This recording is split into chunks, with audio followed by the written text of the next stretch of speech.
uh, of the conflict. So we at ALLMEP have been advocating for a similar initiative in the Israeli-Palestinian space, an international fund for Israeli-Palestinian peace, for over a decade and a half now. Prior to our advocacy for this, we had successfully advocated for legislation in the United States for peace building at a relatively modest scale compared to what was spent in Ireland. We also successfully advocated to the British government for some spending 3.5, 4 years ago in service of peace building. But again, that was £3 million over 3 years. There is around 14 million human beings between the river and the sea right now. And if you look at the attitudes, particularly amongst young Israelis and Palestinians, it's a crisis. And every year that goes by without the conflict being resolved, more and more of those young people enter each electorate. They've been separated from each other for over 20 years now, and they're growing up with attitudes that mean that things are going to get more difficult over time. If you think the attitudes of the Israeli or Palestinian government are problematic now, wait until they're incentivized by further cohorts of people who are not just not supportive of a two-state solution, because support for a two-state solution has plummeted in both societies, but deny the legitimacy of the other community to be on the land in any configuration whatsoever. It's very, very dangerous. We have right now a situation where 90% of Palestinians and 79% of Israeli Jews think it's impossible to trust one another. And everything really flowing from those attitudes explains part of the political dysfunction that we see right now. And on the other hand, the programs of our members have been demonstrated time and time again to be incredibly effective at disrupting and reversing those same trends. So between 2/3 and 3/4 of participants in studies run by George Washington University, by the University of Notre Dame, some work that was commissioned in the United Kingdom as well by Ned Lazarus, they have much improved attitudes to the other, prioritization of peace, belief and trust in the other, and then to go on and act in service of it. So to get away from that apathy and that cynicism and sometimes extremism, and instead vote and act and behave in ways that can change the politics over time. So our advocacy for that international fund has resulted in the enactment of legislation in the United States called the NEDA-MLOE Middle East Partnership for Peace Act. And it will deliver $250 million over the next 5 years into civic and economic programs that can, build a culture of peace within and between both societies. So we're very excited. It's the largest ever investment in this sort of work. And whilst we're incredibly grateful for the level of investment, it still isn't commensurate with the spend that we saw in Northern Ireland or with the depth of the problem, which is why one of the most promising parts of the legislation is its multinational component. And that's why it's also great to be talking to Liberal Democrats, believers in multinationalism and multilateral institutions as being a really effective way to solve difficult problems, because we believe and are working toward the creation of a fund that can take that US contribution and then have it pooled with contributions from the UK, from the European Union, from the Asia Pacific countries, from countries in the Gulf, from the whole world, and to create a big, well-resourced institution that's focused on reversing those same attitudes that we spoke about earlier. Now, the UK has already endorsed the concept of an international fund. The previous government, the Theresa May government, when Alistair Burt was a Middle East minister, in my experience, one of the most informed ministers on this issue that I've met anywhere in the world. We're now working, hopefully, to try and convince the new Conservative government to follow through on that commitment and to contribute toward and help design the international fund structure. And it's important to note that it's not just about pooling resources, as important as that is. It's also about pooling legitimacy. The International Fund for Ireland took money from the United States, which was seen as a legitimate actor by the Republican community, the nationalist community, the community that I come from, but it also took money from the Commonwealth countries, Australia and Canada and New Zealand in particular, that helped to convince unionist citizens that there was people who had their interests at heart around the table too. And that allowed the fund to reach parts of both societies that wouldn't have been possible otherwise. And we know that the United States has lost a great deal of credibility in the last few years, particularly because of the Trump administration amongst Palestinians. I also say as a European, I happen to think this is quite unfair, but the European Union has lost an awful lot of legitimacy amongst Israelis in recent years. So the only way that the two biggest entities, Europe and the United States, can fund something that touches both societies at a meaningful scale is if they work together. And also with the passage of the Abraham Accords in the last year, there is the chance for the first time to have Arab countries participate and to fund work that actually tackles the underlying issues and helps to end occupation and allow self-determination and equality for both Israelis and Palestinians. That's a really interesting opportunity that we didn't actually anticipate when we first thought of this idea, and I think it adds an additional angle as well. The other thing to say on the issue of multilateralism, before I hand over to my colleagues who'll explain a little bit more about the work this could support, it's the 30th anniversary of the Madrid Peace Conference in a few weeks' time. And it is, in retrospect, probably, it's a very low bar, but probably the most successful initiative in this space. For the first time, we saw most of the countries in the region around the same table under the auspices at the time of the two most important global powers, the USSR and the United States. And we saw really meaningful progress made on issues like water, resource management, security with a small s. And none of it solved final status, but it helped to create the momentum that many diplomats believe the Oslo process then benefited from. And it's about time we created those same multilateral and multinational avenues again. I think there is a sense that the United States is maybe less engaged on this issue than it had been before. It's not its number one priority. There's also a sense that Britain, the European Union, many other powers don't necessarily have the weight to be able to take over ownership of negotiations and the diplomatic process on this issue. So it's a ripe moment to try and expand the circle and bring all the countries who care about resolution of the conflict, each of whom have different levels of expertise and trust for both societies, together, and to try and do something very, very ambitious, probably one level below final status. I think most people believe right now, sadly and tragically, that things aren't ripe for that on both the Palestinian and the Israeli side. So instead of washing our hands and walking away, it's trying to be just as ambitious as we would be on final status, but about everything that feeds into it, and creating the infrastructure, the momentum, the new emerging leaders, one level below the political elite that can over time transform things. Because the sense that we have on the 30th anniversary of Madrid is that we have since then been working very, very short term, trying to make progress in 18-month, 24-month time horizons. For 30 years, that's a long-term strategy, but we've been using short-term tools. And I think we know from Northern Ireland, from South Africa, and even from our own societies, that real change is a generational project. And it's something you have to invest in over the long term, really try and tackle those attitudes and to create that level of trust that is necessary for conflict resolution all around the world. Without exception, we know that both populations need to understand the reality the other lives. And the last point that I'll make before handing over to my colleagues is the current generation of Israelis and Palestinians, the emerging ones, tragically, and it's worthwhile remembering, the average age of Palestinians is 19, and the average age of Israelis, I believe, is 28. These are younger societies than European or North American ones. They have very little awareness of the other because of the regime of separation that's been introduced over the last 20 years. And that is very dangerous for conflict resolution. Not only does it diminish trust and empathy, but it can allow dehumanization to be fueled, where people don't see the other as being entitled to the same things that are entitled to all people. And I think we know that these programs can overturn those sort of attitudes, create those bonds of trust, and maybe create some ideas from those conversations between Israelis and Palestinians that can fill the vacuum of ideas that there sadly is at the moment. So with that, I'm going to hand over to Doubi Schwartz, who is right now in Huda Sharon in Israel, and he can tell you a little bit more about the work of ALLMEP's members, particularly on the Israeli side, before handing over to Huda Abuarquob, who is our regional director based in Dura. So Doubi. Thank you very much, John. Thank you, everyone, for having me here. I feel privileged and honored to speak to you this evening from Israel. My name is Doubi Schwartz, and I'm the ALLMEP Regional Operation Manager for the last 4 years now. Prior to that, I was the Israeli co-director of one of ALLMEP's members, the Bereaved Israeli Palestinian Parent Circles Forum. Israel has a strong civil society. I know. We enjoy a more democratic environment and freedom to speak and act than the Palestinians in the West Bank and Gaza.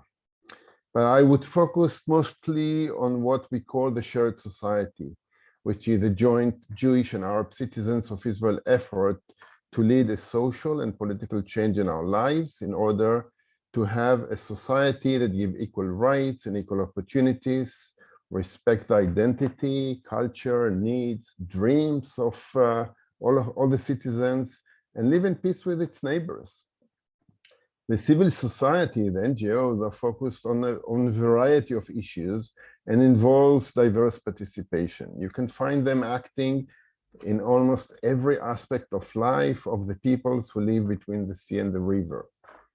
You can find them in education, in the formal state system, including even a Jewish Arab school network around the country. For example, you can see huge projects when Arab teachers teach in Jewish schools and Jewish teachers teach in Arab schools, all paid by the Ministry of Education. I don't know if you know, but most of the schools in Israel are segregated. So kids and students do not meet each other according to the language. They're also involved in non-formal education activities.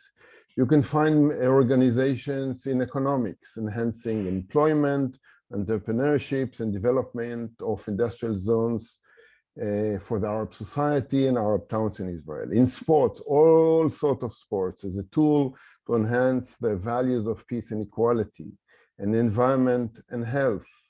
We have many interfaith dialogue groups. It became very trendy and popular in the last 5 years. Women and gender issues, media activities, and also policy change in parliamentary level, but also on the local and regional level. And finally, some of the organizations are involved in the peace camp to end the occupation by creating dialogue, working on reconciliation, promoting nonviolent resistance by Israelis and Palestinians together to end one of the oldest conflicts in the modern times. There are three main terms that I want to emphasize about our work.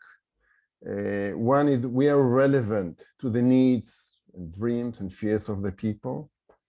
Second is that our community developed many new initiatives on a small scale as, I would say, social startups waiting for a large exit.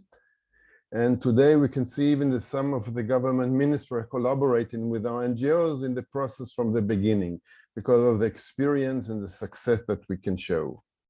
And the third one is leadership. Our organizations are jointly led by Jews and Palestinians, women and men. We are a role model to our societies. Graduates of our civil society programs are becoming leaders in the society, in civil society and in politics.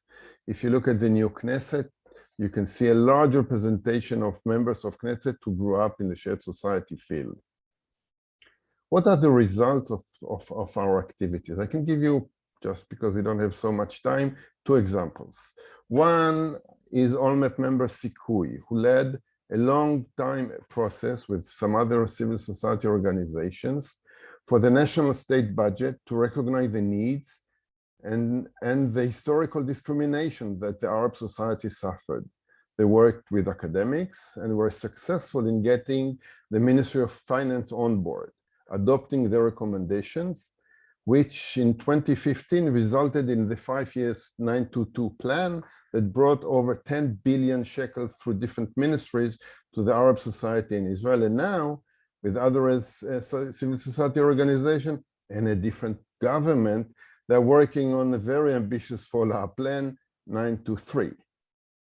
A second example is following the operation of protective edge in Gaza in 2014, ALLMEP member Women Wage Peace promoted a draft bill called Diplomatic Alternative First, a bill designed to require decision makers to allocate time, attention, and manpower to examine and develop diplomatic alternatives in ordinary times and in times of emergency that we have almost too often.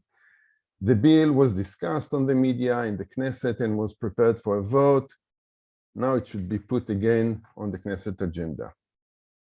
So just to sum up what an international fund can do here, mostly scale up the work that we do in education, scale up the work that we do in employment and economic development, scale up in leadership, and scale up in the work that we do to spread shared life values and opportunities.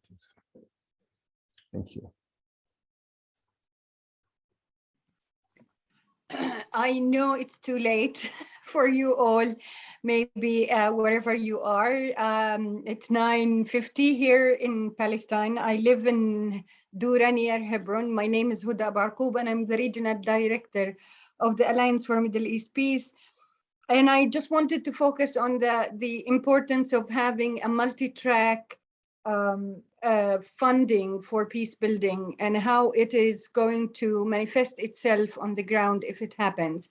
Yes, we succeeded to get the Americans to commit to $250 million to the space. Still, there is a question of legitimacy when it comes to our Palestinian partners. We need that sense of legitimacy that comes from multi-track funding approach to peace building, as much as we need it also in the track one level. We need multi-track political agreement. We need multi-track intervention. We need the Europeans led by the British at some point to take a stronger stand in building peace on track one, track two, and of course on the grassroots level. And it's important for us as we implement things on the ground here to change the status quo from our organizations that their theory of change is based on direct action, like Combatants for Peace yesterday and the day before. They were in the South Hills of Hebron. They were attacked by the Israeli army, and they were doing nonviolent activism to provide some water to these marginalized communities surrounded by settlements all over.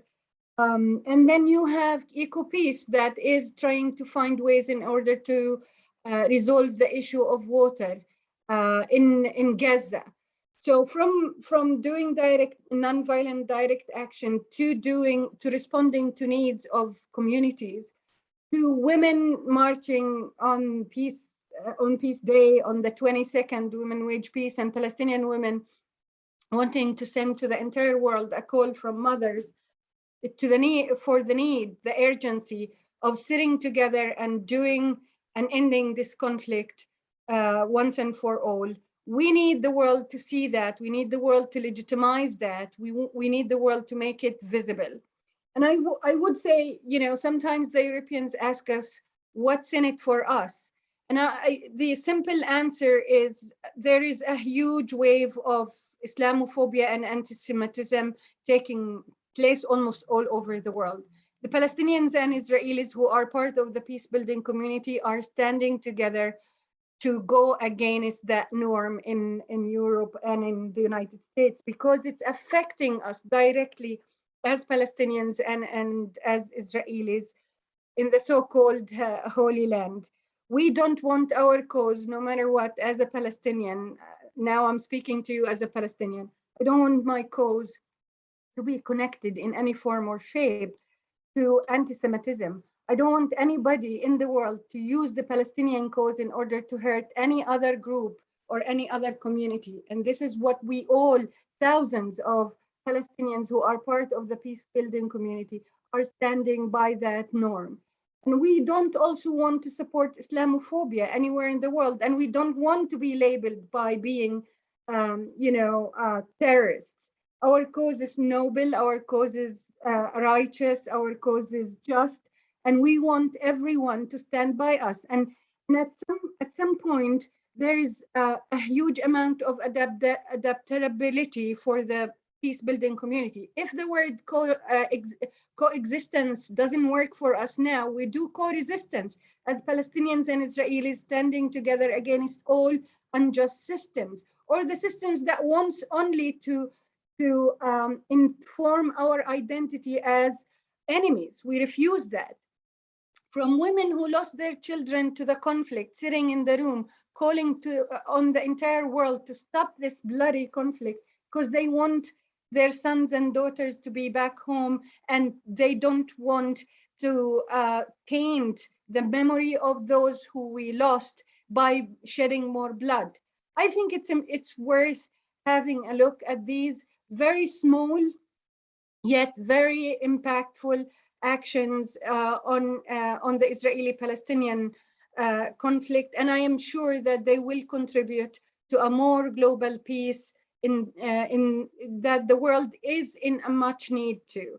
So I will end by saying that there is no way that we can value the multi-track approach to peace building that we hope at some point it's also going to be part of the peace process at some point. Thank you.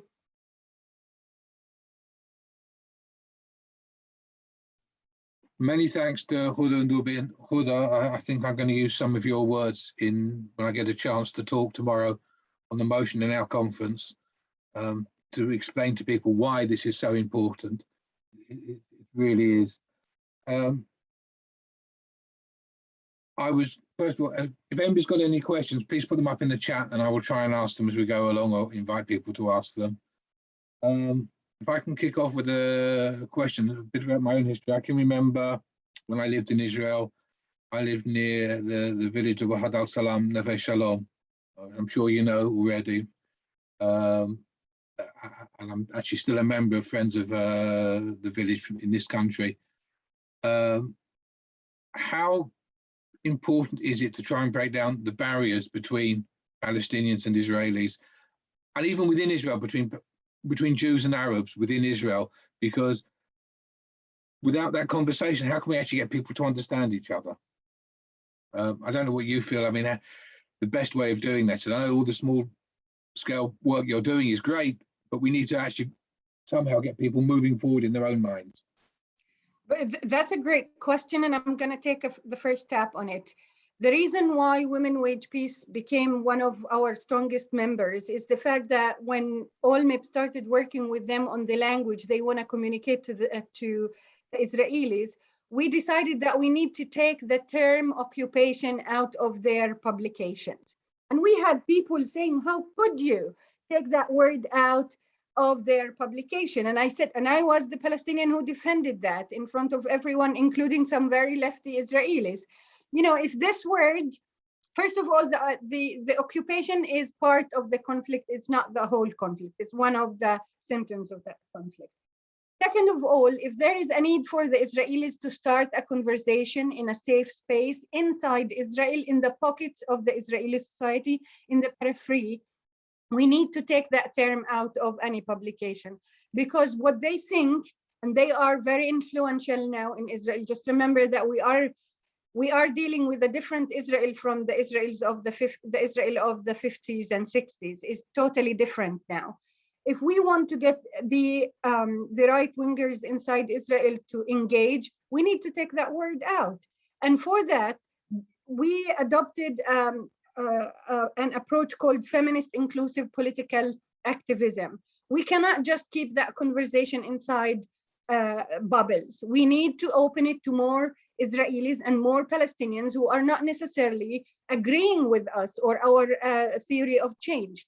And for that to happen needs a lot of courage, because if we cannot talk while we are living on this ground, on this land, after we tried pushing each other to the sea, I think if we keep doing the same thing and expecting the same result, it's ultimate madness, in my opinion. And there should be some sort of creativity. And one of these creative ways to do this is to actually engage. And engagement with the other is a form of courage, a form of also, for me, an honor, because I come into that conversation with full sense of strength. I don't feel that I am the underdog. I feel actually I am the one who owns the power or has the power to change the dynamics of any conversation. And this is what we communicate to even the young Palestinians and Israelis, that you both are fighting over who is the ultimate victim. How about starting a different conversation about survivorhood? And from there, things change. And this is just one example. But engagement, and I am one person, my colleagues know that I put myself in rooms with people who would not even acknowledge my presence, not only as a Palestinian, as a woman also. And that conversation was transformed and transcended in ways people wouldn't even believe it. So be courageous and engaged. There is nothing to lose. Many thanks. You got anything to add, Doubi? Yeah, I can give you an example. Being a veteran in the field, I remember what happened inside Israel after the events of October 2000s, where were the clashes between communities, Jewish and Arab communities, and what happened the day after. The day after was like almost a boycott by both sides in very radical way. And I saw what happened after the violent event of May, where the most significant reaction that we had from people, from institutions, from businesses was shared life. We need to strengthen our shared life together. And that was a success to our movement, to our members, because we have many organizations and many NGOs working to put this term of shared life into the discourse of the Israeli society. And that was the reaction from right and from left, from business and from sports and from schools and universities. We have to strengthen the shared life, and we saw that it works. So we know that reality is difficult, and the violence was terrible, really terrible, but we have hope. Well, thanks, Sam. Got a question here from Zachary, and I'll let him ask it. Do you want to unmute yourself, Zach? Yeah, certainly.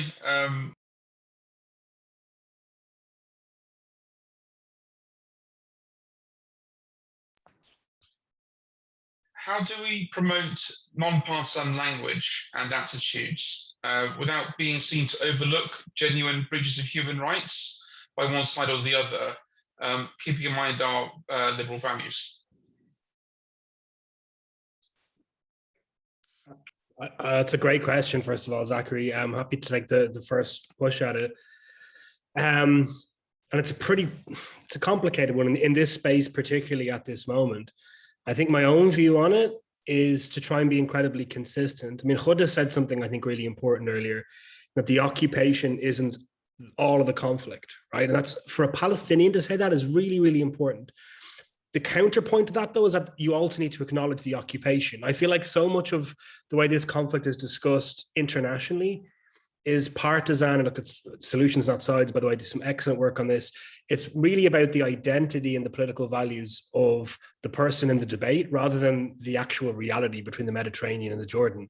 And I think if we try and approach this with an honest and non-abstracted approach to the events that we see, and if you are interested in the conflict, if you comment about it on social media, to try and hold yourself to the values of telling the truth about what you're seeing. And that means you will be calling out things you see that rub up against your values on both sides. Both Israelis and Palestinians do things that are really problematic.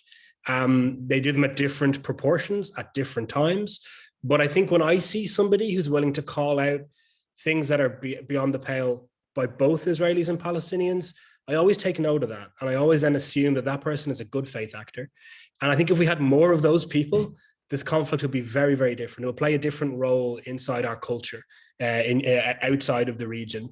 And I think when you see Israelis and Palestinians like Huda and Doubi that are willing to do that, going against the societal trends in a conflict, and for Huda under military occupation, I think it should make people who are lucky enough to live outside of the region stop and take pause a little bit. And that if Huda and Doubi can do it, and many like them from our member organizations, the armchair keyboard warriors that we see on social media who think that they're, part of the resistance or, a secret brigade of the IDF, they're part of the problem, in my view.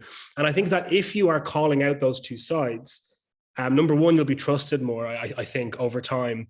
But number two, the reality of the conflict will also become clear, because we also need to recognize that it's not 50-50. There's a huge power imbalance. Palestinians are much, much weaker than Israelis. And to boil it down to conflict resolution theory, if we're focused on a goal, on trying to actually arrive at a solution that improves the lives and allows both parties to have equality and self-determination, then we know in conflict resolution theory that the party that has more of the power and more of the strength, by definition, needs to make more of the moves. That's just It's been true. We see it if for those of you who are parents, you see it with children as well, right? So the older child will be expected sometimes to take the first step.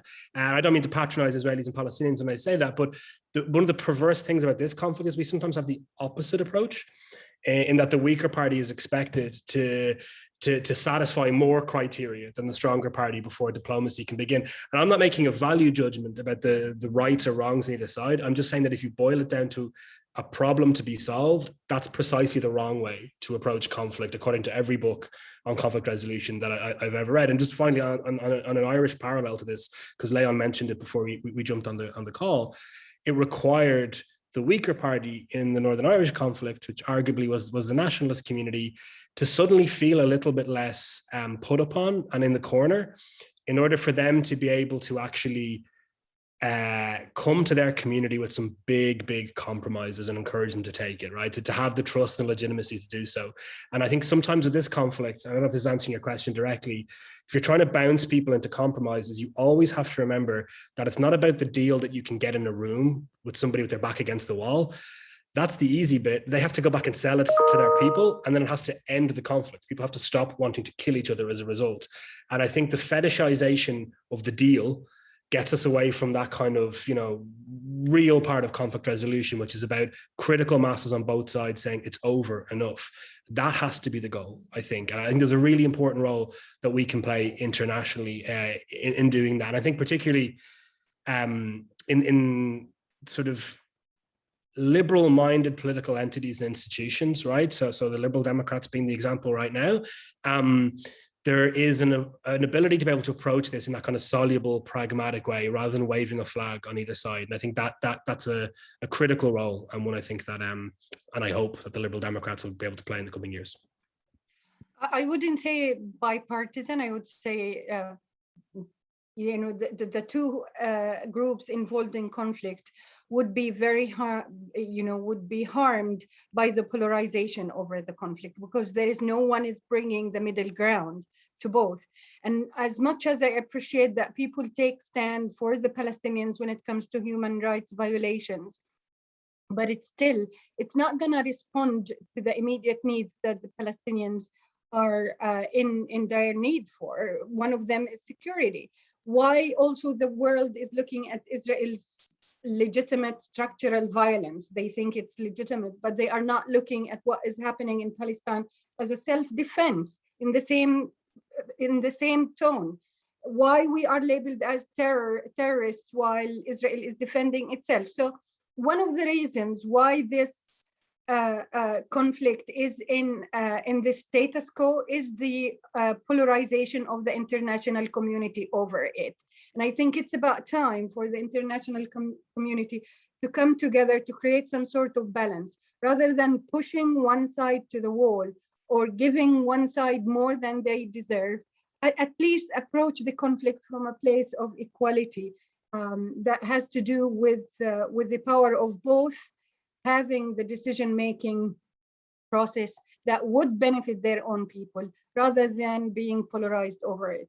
So whenever you guys talk to anybody in the world, just tell them that the Palestinians and the Israelis equally are hurt by the polarization over the Israeli-Palestinian conflict.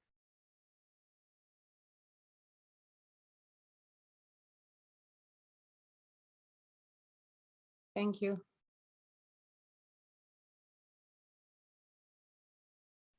Doubi, do you want to add anything? Sorry. No, I'm okay. Okay. Okay. There's another question here from Christine. Christine, do you want to ask your question?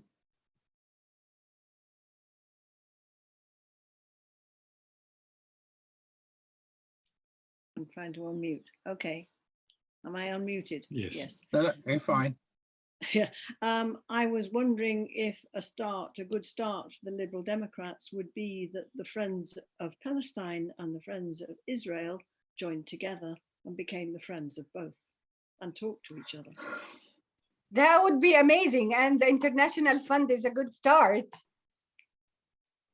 Yeah, I mean, I think that's kind of what Leon is trying to help to achieve here with the Friends of Peace in the Middle East, right? It's also the approach that as I mentioned, solutions not sides takes. Like, you shouldn't put aside your affinity with one side. Sometimes it's down to your identity or religious affiliation, lots of things that are deeply personal, but that can then be the momentum for you wanting to focus on solutions and progress. And I think with the fund, I know this is obviously very self-serving, but I do genuinely believe this. What we have noticed with advocacy for this legislation and this larger project is that it's been very, very effective at being able to have, if you imagine it as a Venn diagram, there's the pro-Israeli groups here, the pro-Palestinian groups here. Now, a lot of stuff they're just not going to agree on, but there is this overlap where the two circles overlap for a significant amount. Like in the United States, this legislation was supported by the left and the right at the most polarized time I can remember on the most polarized foreign policy issue in the United States. In Europe, we had the chair of the delegation at the European Parliament to Israel and to Palestine, and they very rarely agree on the color of the sky. They both wrote to Joseph Borrell, the chief foreign policy person in the European Union, calling on him to support international fund. It's very strange. And equally, we have the support for this. We're hoping tomorrow, Leila Moran's motion on this issue is going to include support for an international fund. So you have the only MP in the House of Parliament of Palestinian heritage supporting this, whilst you also have some Friends of Israel groups that are supporting it. I believe the Friends of Israel and Friends of Palestine groupings in the party are both supportive of the motion coming forward. So if we can find this one pragmatic thing, that can help. Because the truth also politically, and I mean this with respect to the UK and where it is as a global power, it's a middle power, right? The UK cannot end the conflict on its own. I mean, I don't think anyone can on their own. But so if we're very divided on this issue, what ends up happening is nothing, essentially. There's lots of talk in the House of Commons and university campus. And I don't diminish that, debate's important, but it just means because it's so divided and polarized, you never get the consensus and the momentum to do something, really effective. And I think if we can actually figure out where those sort of overlapping interests are on both sides, that's when we can get beyond rhetoric. Because I think I've heard every argument about the Israeli-Palestinian conflict at this point, and what we actually need is meaningful action that can change the reality on the ground. And again, it's self-serving, but I happen to believe that this is a pretty good instrument for doing that. Can I come in on this, please? Because I am a member of Lib Dem Friends of Palestine, and this question does get asked very frequently. And the trouble is that if people keep asking the question when they don't hear the answer, which is, and I have to be very careful about the way I answer the question, it has been tried. It has been tried at high levels within the party. And although Lib Dem Friends of Palestine and Lib Dem Friends of Israel both support the motion, the basis of the motion, you'll find that we don't both support the amendments. And there are some fundamental differences, and we have tried. So please, can people stop acting as though it's never been done? It has, and we have tried. And the reason we're here, or I am, is because we're trying to listen to other points of view. We are open to conversation, but some people, as a lot of talk here has been about polarization, and by golly, polarization is a huge problem in politics here. There is also the problem that people who dare to express some views within society are immediately labeled in a particularly nasty way, which causes all sorts of problems. And when you have two groups who apparently, and I say apparently, claim to support Palestinian human rights, but where one group is then abusive to the other, you have to ask what's really going on. And so please, it is not a simple answer to that question. Actually, Christine, my own experience of trying, when I first joined the party 11 years ago now, on my first conference, I saw the Israeli Friends of Israel on one side and the Friends of Palestine on the other. And I thought, well, let's get together. Let's try and build something together, because my interest in this area has been there for a long time before I joined the Lib Dems. But if it's just, I find within both groups, I'm not going to single one group out, there is a group of people on both of these organizations who are not interested in getting together. They will go through the motions, like they will agree to the motion that's coming forward tomorrow. They will agree to it because they know if they don't agree to it, they'll put themselves in a bad position. But the actual wanting to actually work with the other side, and it's not in one group or the other. I've had the same conversations with. Sorry, I object to that. There is no. I've had the same conversations with both groups, people in both groups. Look, I am Jewish and I have been abused. Really, I've been abused by both sides, Miranda. Believe me. If I say one thing, I get abused by the Friends of Palestine. If I say another thing, I get abused by the Friends of Israel. Believe I don't me. think, on the whole, we are abusive. Both sides have been abusive on this area. Can I interject? Yeah, please. Because if this is a familiar situation to me, I used to be a mediator in the NHS. And if you get two people together, and referring back to the senior partner and the junior partner, if you get a senior consultant who is in conflict with a junior nurse, it is very difficult to get them to talk to each other. I managed to do this in one setting, but I find it very difficult to transfer whatever skills I had there into a political situation. I think these situations need careful mediation. Whether that's likely to happen anywhere, I don't know, but it's demonstrated here is that the two people who are on the same side who fundamentally have a different experience, and then it gets emotional and it needs a lot more care. Can I add that actually our local university attempted to bring together both sides. We have quite both communities of both, and this was 2 or 3 years ago now, or maybe longer than that.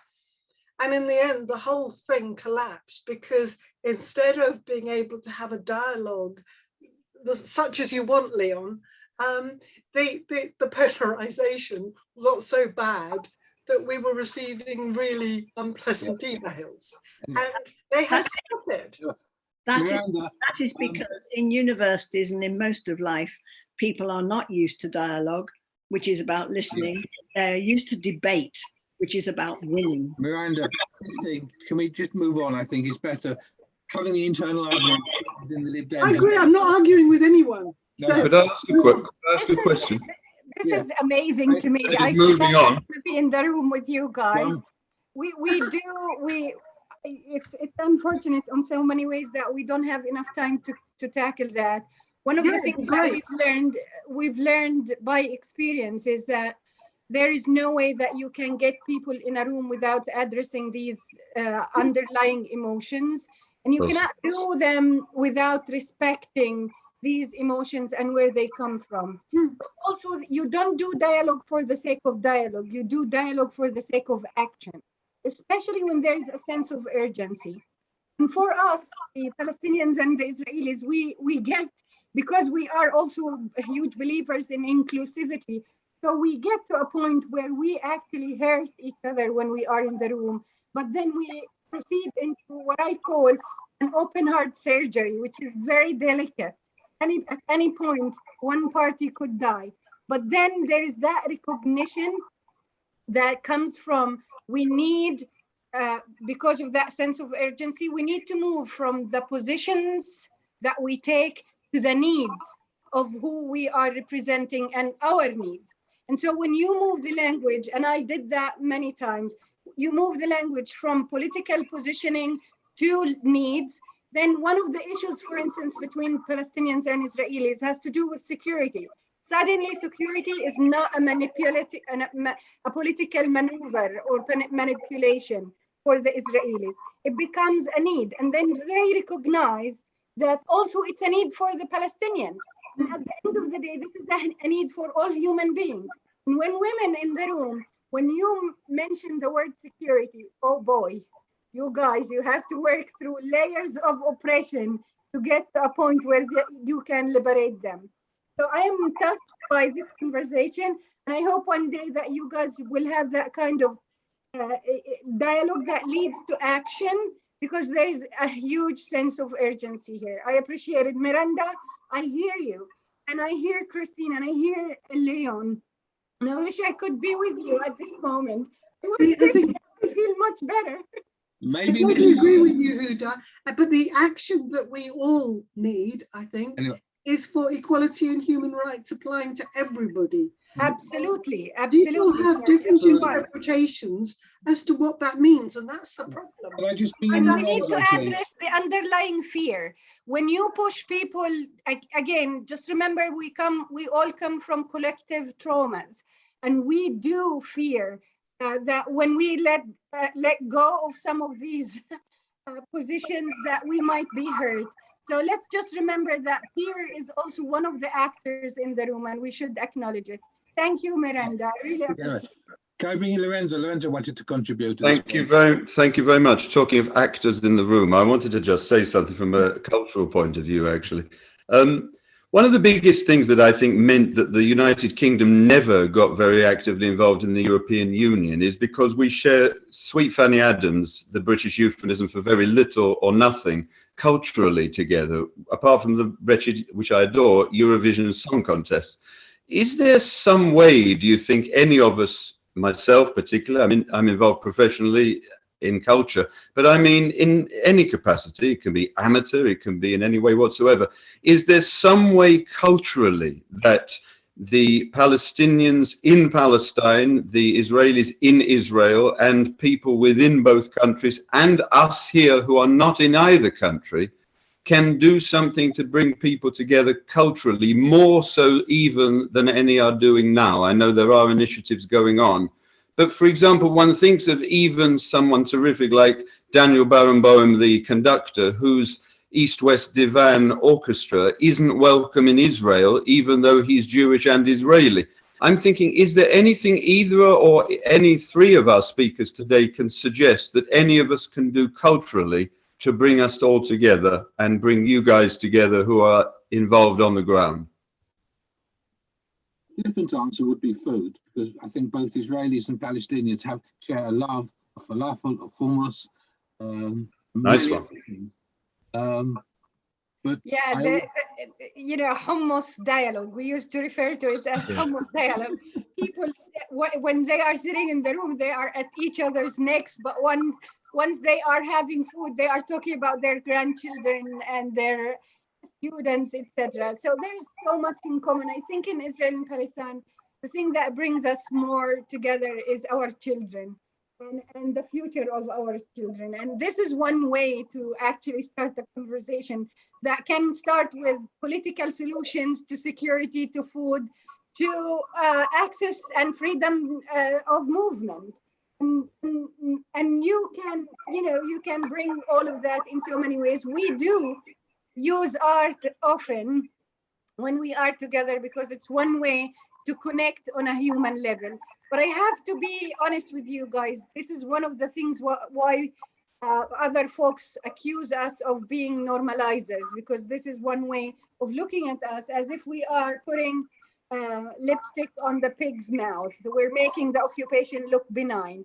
And there are, ways to make sure that art is also a form of resistance. Doubi? Yeah, we know a few good examples, especially in choirs and singing.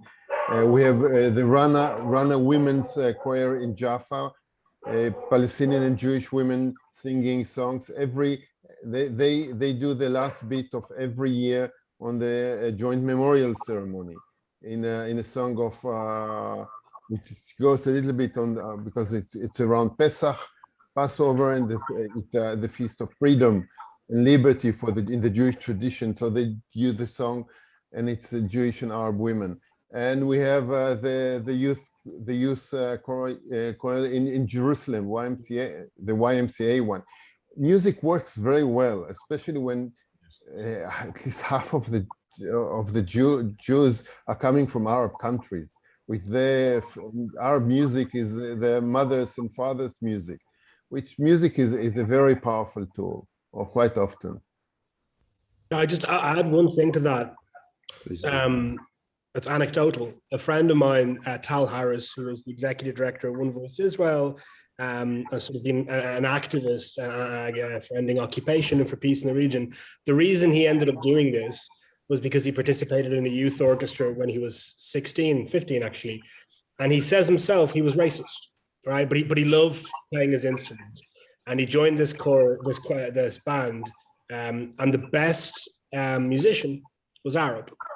And he said it rewired his brain. And it's kind of, he had this sort of prejudicial approach to Arabs and to Palestinians that he'd grown up with. And suddenly seeing a musician who was head and shoulders better than him, who was a Palestinian, made a cascading series of conclusions afterwards that basically ended up framing what he did with his life. And I think it relates to what Huda said. It can't just be dialogue for dialogue's sake. That was the catalyst toward him taking so many actions in service of peace, justice, and equality. And I think we want to make sure that culture is a vehicle for that, because my own view is any room where Israelis and Palestinians are getting together is a good thing versus the separation that we have right now. But being just a good thing isn't enough. It also needs to have an effectiveness at the end of the day.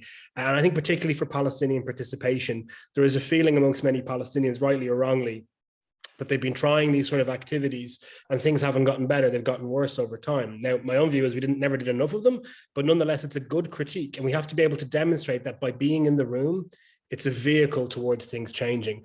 Otherwise, you worry a little bit that Palestinians showing up, it's a prop rather than something very substantive that's going to actually change the status quo. And culture can do that. Look at the Freedom Theatre in Jenin. If people haven't seen it, I'd recommend, I forget the title of the documentary, fantastic documentary about it, where it ended up being a political force within the city of Jenin, but also a mechanism for young boys in a refugee camp who are otherwise being lost to violence, being able to self-realize as young leaders and be able to tell their stories living under occupation during the Second Intifada. And I think it can, beyond the work of creating the relationships, it can allow expression that really changes hearts and minds outside the region as well, and telling what can be quite a complicated story in a very humane and sort of personal way. I want to add one more layer. One of the key issues here are identities. Mm-hmm. And we need to legitimize the identities of everyone. And culture is part of the identity, and it's a part of the identity that you can communicate to the other. And we are working a lot on, when we do, and our members are doing encounters, first to work and strengthen their own identity, so they don't lose their identity on the other way. They just strengthen it, and culture is a great way to work on it and express it and show who you really are. That's fantastic. And I can remember I've heard some of the songs from the Jerusalem Youth Orchestra when they sang with David Rioza on the CD, East Jerusalem, West Jerusalem. I've got the video somewhere which I have to dig out, and I'll try and share it with people. Certainly worth listening to. Sharon, you have a final question to finish off tonight. Yeah, I thought it would be good maybe just to finish with, if you can just give us a little bit more big picture on the International Fund.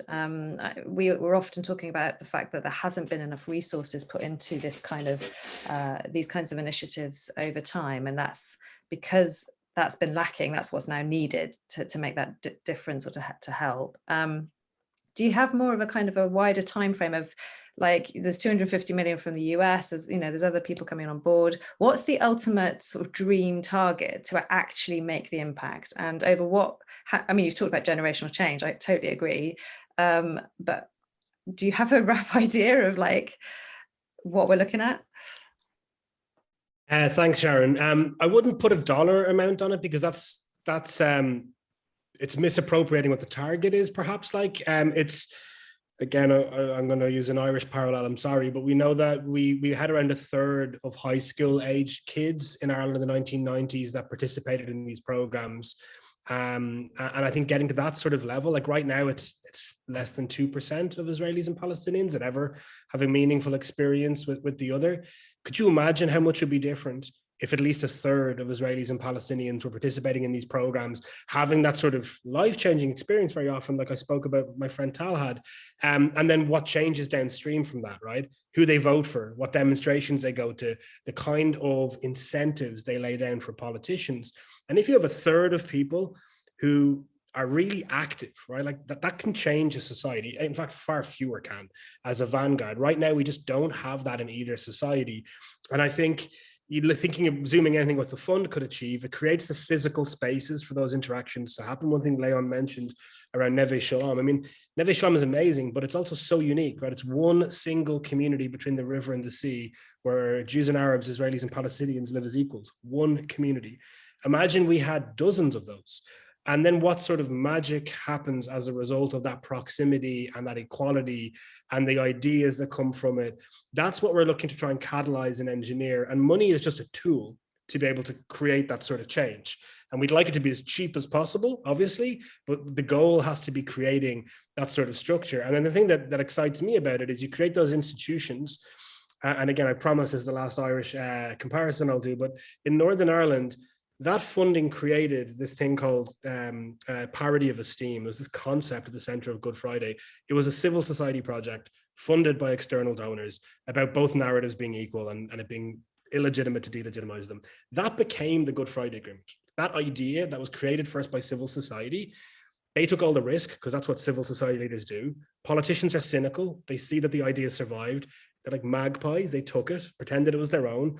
And then the referendum that passed the Good Friday Agreement was fought by the young people from those organizations, right? The parties themselves didn't fight the referendum. They were afraid to.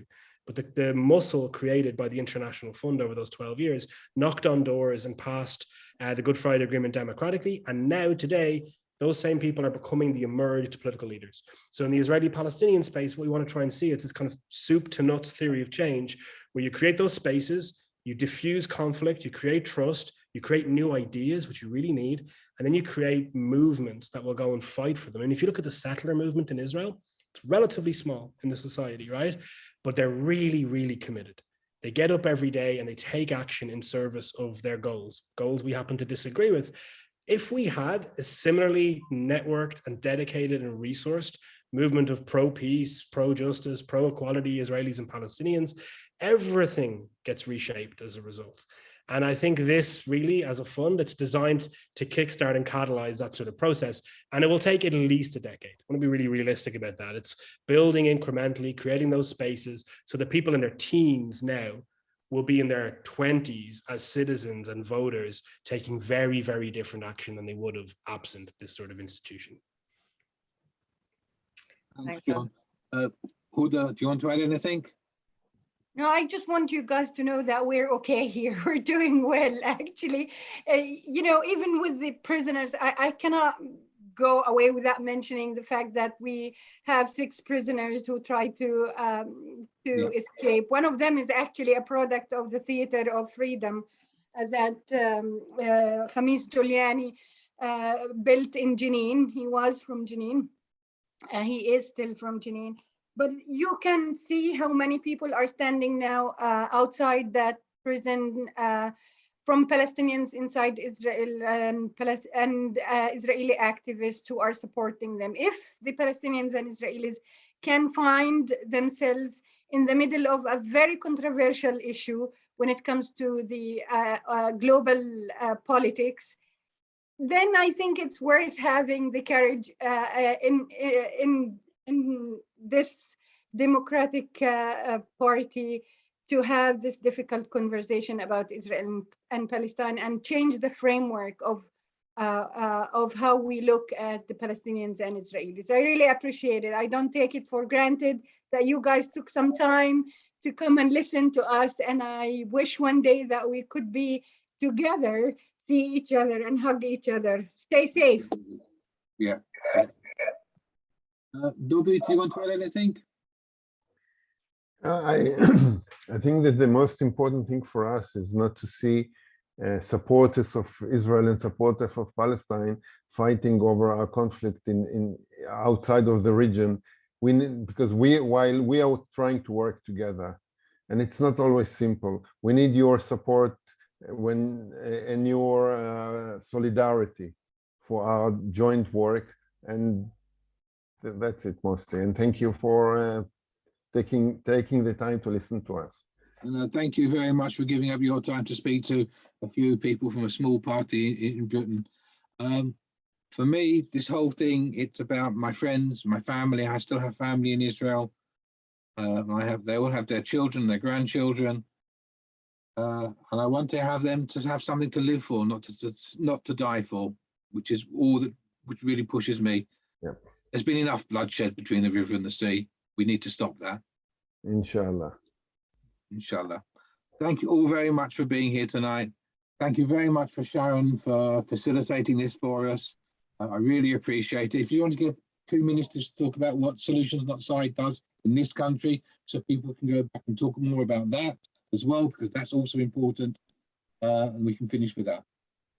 Sure, thanks a lot. Yeah, just very quickly, we're a youth education and empowerment programme. We work mainly in British schools. And I guess there's 3 things: empathy, exploration and empowerment that we work on. And the most important element of it, of course, is bringing young Palestinian and Israeli voices to the British young people. We have a similar theory of change in terms of you need critical mass. You need to reach around 30% of people involved in this issue.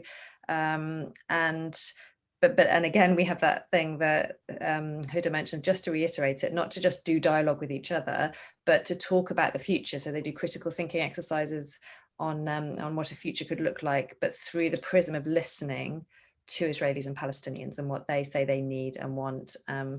So that's what we do. If you want to find out more about it, or particularly if you can connect us with schools in this country, with Jewish, Christian, Muslim youth groups, anything like that, please do let us know.